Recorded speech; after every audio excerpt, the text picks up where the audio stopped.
जी, तो अस्सलाम वालेकुम, कैसे हैं आप सब? उम्मीद है सब खैरियत से होंगे। तो आज हम जिस टॉपिक पे बात करने वाले हैं वो ये टॉपिक है कि हम जो छोटे बच्चों को खांसी हो जाती है अक्सर, तो माएँ बहुत परेशान होती हैं।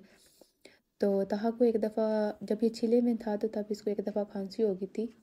और क्योंकि ये मदर फीड पे है तो शायद मैंने कुछ ऐसा खा लिया था जिसकी वज़ह से इसको ना काफ़ी शदीद किस्म की खांसी हो गई थी। और मैं काफ़ी परेशान थी क्योंकि मेरे पास ना मेरी सासू माँ थी और ना ही मेरी मदर थी।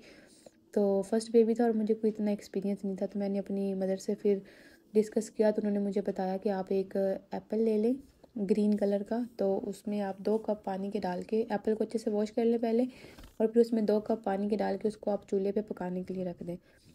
उसको आपने इतना पकाना है कि वो जो एप्पल है उसका सारा जो रस है वो निकल आए, और 2 कप में से सिर्फ 2 से 3 खाने के चम्मच सिर्फ उसका जो रस है वो निकल आए।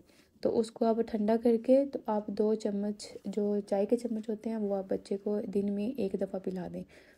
तो इंशाल्लाह उससे जो आपके बच्चे की खांसी है वो बिल्कुल ठीक हो जाएगी। मैंने तो यही किया था उस तो तहा की जो खांसी है वो बिल्कुल ठीक हो गई थी 1 से 2 दिन में।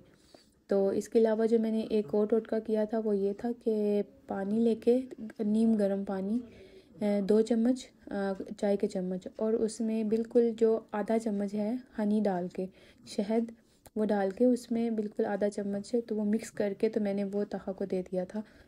तो ये तो मैं हमेशा करती रहती हूँ, जब भी उसको थोड़ी सी हल्की सी कोई खांसी होती है तो मैं अक्सर उसको ये पिला देती हूँ कि 2 चम्मच चाय के चम्मच पानी के लेके नीम गर्म, उसमें आधा चाय का चम्मच हनी ऐड करके तो वो मैं इसको दे देती हूँ मिक्स करके। तो दिन में एक दफ़ा या 2 दफ़ा, तो उससे भी काफ़ी फ़र्क पड़ जाता है।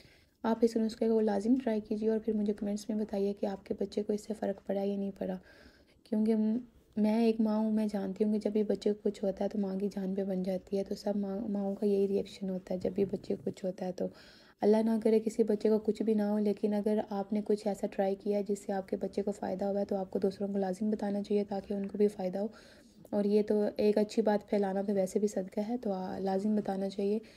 बहुत शुक्रिया आपका, दुआओं में याद रखिएगा।